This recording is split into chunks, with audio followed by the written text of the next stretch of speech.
That I'm barefoot right now. We can add that. Can we get a camera? Don't pan down. Not for free. No, sir. At heart, I am a normal guy.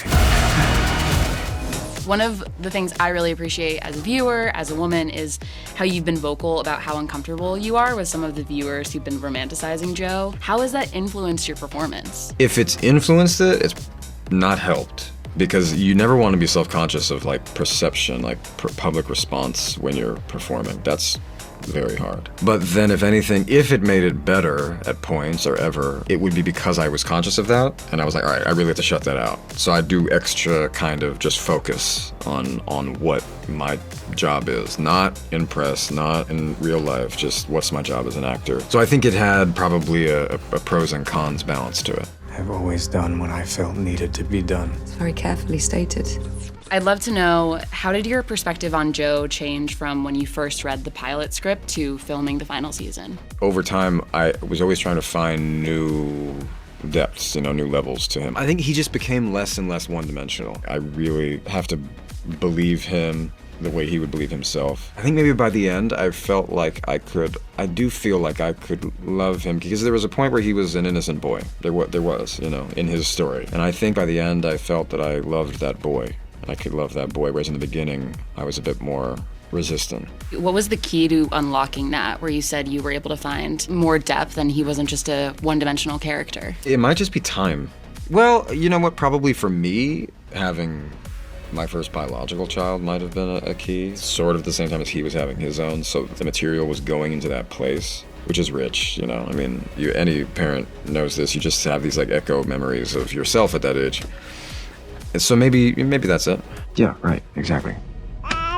The highest rated episode from the series is season 2, episode 9, when Love Quinn kills for Joe for the first time. Yes, on IMDb. Highest rated episode. Right, because you guys have ratings, that's right. Yeah. We have ratings. Fantastic. 9 out of 10, highest rated. All of them are very highly rated, but that takes the top spot. Do you think that should be the highest rated episode for the season? I know my favorite episode, possibly of the whole series, is the one right before that, where Joe gets dosed with acid. You drugged me.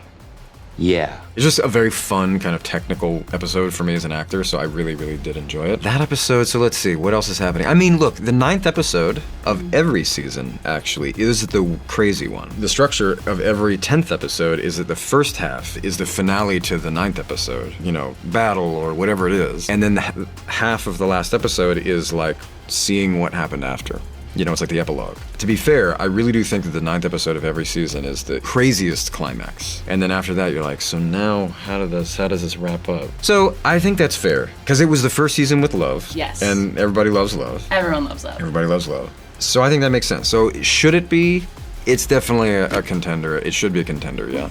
What happened? I took care of it. What are the technical aspects for an actor if you're going on some kind of acid trip like you were in episode 8? It's an acid trip in Joe's paradigm, so it's the voiceover, the hallucinations. The surreal, hallucinatory kind of dream space with Joe is very fun because of the voiceover. It's already a very technical role, like a highly technical role. I do so many scenes by myself, or where I'm not actually speaking to the other actor. I'm watching, I'm interacting with my voiceover, which isn't there. So I have to be highly aware of what everyone else is doing. I actually rarely can just be. So Joe has been like an opportunity for me to express that, like a certain kind of just mastery of the technical aspects of what we do, and I really like that. It's very fun. Okay, this is good. Hands clean. Everything's fine. On track. I'm curious, if someone was narrating your own life or having an inner monologue, whose voice would you want to be in your head? Oh, no one's ever asked me that. Really? That's a good question. Thank you. I want to give you a good answer. Can it be? Why? So let's say it's a woman. I mean, could it be Meryl Streep? I would love if Meryl Streep. Could it be? Oh, that would be amazing. What specifically is it about her voice? What isn't? I mean, everything about her. How is she so talented and just like present? She has gravitas. She's just phenomenal. Please let her narrate. Meryl? This is my process. At IMDb, we are all about trivia. So is there any fun trivia we can add to your page? That I'm barefoot right now? We can add that. Can we get a camera? Don't pan down. Not for free.